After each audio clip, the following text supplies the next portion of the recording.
Muzza Mustafa is currently teaching people how to make supposedly large amounts of money from creating TikTok content. So far, this is all good. Great work. Very nice. But not only are his claims misleading, he's encouraging people to do things that can have them in legal trouble. I consider myself a guest in the GTA community. People have been making Grand Theft Auto videos for years, and I know there's certain things I can comment on and certain things I can't comment on. This is a topic I can comment on. Over the years, I've edited for a number of large YouTube channels and helped people build their brands and work on brand deals between companies and YouTubers, and I have a bit of understanding of how the YouTube space works. Yes, the Cyberboy channel is only small, and this is something I created only a couple of months ago, but my actual experience behind the scenes in the industry has been lengthy. Muzza Mustafa is a creator who has worked with a number of people over the years, weirdly, most of which don't follow him back, I wonder why, and he has gained popularity by exclaiming that, you know what, let me just show you. This is how 5 million views on TikTok got me this Lamborghini. First thing I do is go and search for popular YouTubers to screen record. After watching their video for a minute or two, I end the screen recording and crop the video so that it fits the screen. Then I go and screen record GTA gameplay to film the cars rolling down the hill. First thing I do is I leave my bedroom and head over to the balcony of my villa. This is because I've decided to wake up in Dubai today. First thing I do is I head to ChatGPT and I ask it to show me a plane worth $100. Then we head over to YouTube, find some Minecraft parkour gameplay, screen record it, crop it, and then take it all into CapCut. Yeah. Firstly, we need to talk about RPMs on TikTok. RPM stands for revenue per mil,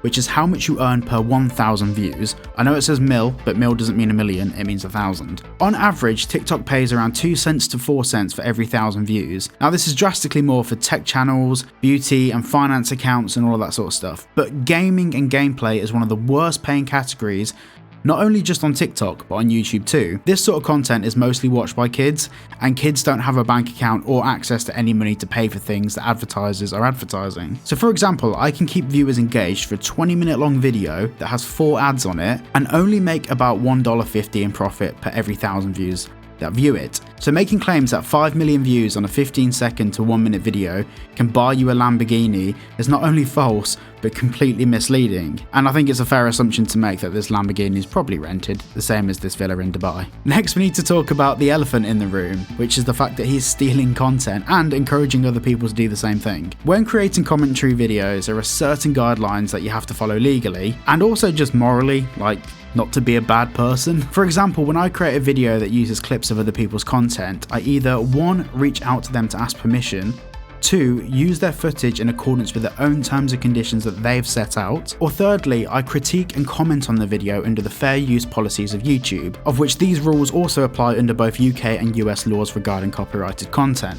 Simply screen recording someone's video and re-uploading it is not just an immoral thing to do, it's illegal, like very illegal. The original video is protected by law by the original creator, and the reason I'm making this video is to prevent them more often than not, kids, trying to replicate what they're seeing in his videos and potentially finding themselves in front of a judge. Now you may be watching this video thinking this won't happen, they're just screen recording a video, it's not a big deal. Well, there's been cases in history where people have copied people's content or re-uploaded or redistributed people's content and gone to jail. Now that's at the extreme. At the very minimum, you're deleting the video, and then just past that you're going to be repaying all the money, and more often than not you're going to have to pay legal fees too. In the US in 2019 there was 55,000 cases of people getting taken to court over copyrighted content. In 2021 that's now increased to 70,000, and the main cause of this has been this whole thing of people using AI scripts and AI voiceovers to generate content and then overlaying someone else's intellectual property over the top of it, which is absolutely fine if you have an agreement with the original creator or you're utilizing that content in accordance with the creator's terms that they've set out, whether it be in their video description,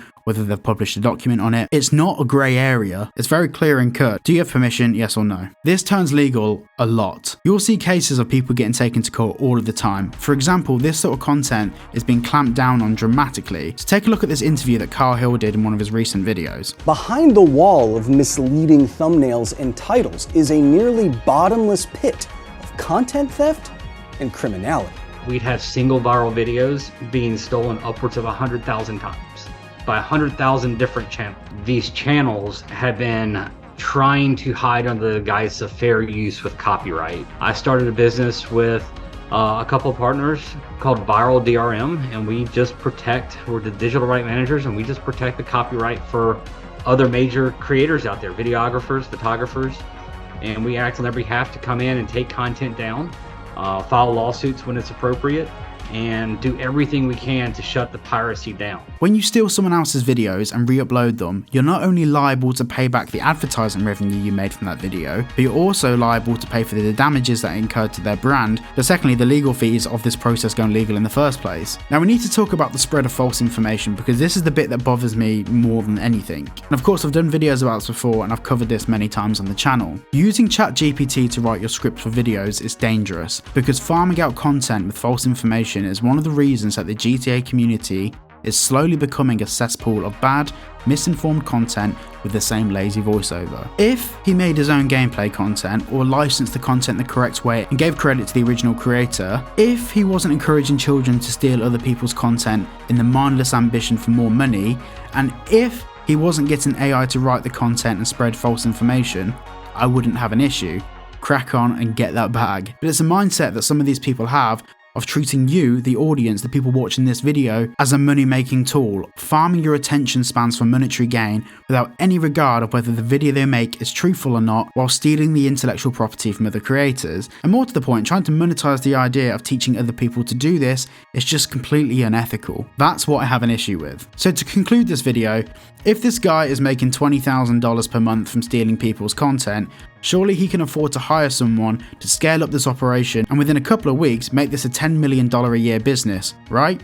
No, because he's not making that sort of money, and if he is, it's only a matter of time before he gets sued for doing it. Now something else worth considering here, he is selling this as a course. If you're able, by simply spending 10-15 minutes a day to make $20,000 a month, if he worked 2 hours a day, he could double that. Or if he employed someone, he could triple that, quadruple that, 10x that. But instead he's selling a course on it. And 9 out of 10 times it's a lot easier to sell the course on something than it is to actually do the thing you're exclaiming you know how to do. Those that can, do. Those that can't, sell courses. Unfortunate truth of life, don't come at me. The only place that I can find any valid source on about what his courses are and what they're about and whether they're any good or not is on the very same website that the course is hosted on, and on Reddit when people have spoke about it, all of the replies have come back from people that work at the place where the course is hosted. So yeah. And it's also worth pointing out that these references in regards to his wealth come from the fact he sells a course, not from the fact he's making money out of content. The course is what makes him money, not making content through TikTok. Thank you all for watching this video. I'm really keen to hear what your thoughts are about this in the comments below. The channel is growing faster than I ever thought it would. It's going absolutely crazy at the moment. So if you did enjoy today's video, please consider liking and subscribing. I've been working on a couple of videos which are coming out over the next couple of days, and I'm hoping that you guys will absolutely love them as much as I enjoyed making them. Remember, down below is the Discord, my Instagram, everything like that. So if you want to follow, reach out, or if you've got any ideas or suggestions for videos, or if you like this style of video where I'm doing the whole content cop thing, let me know and send me some things that you've seen that you don't particularly like. And if there is some valid criticisms to be made, I'll make a video about it. Thank you all for watching this video, and I'll see you all in the next one.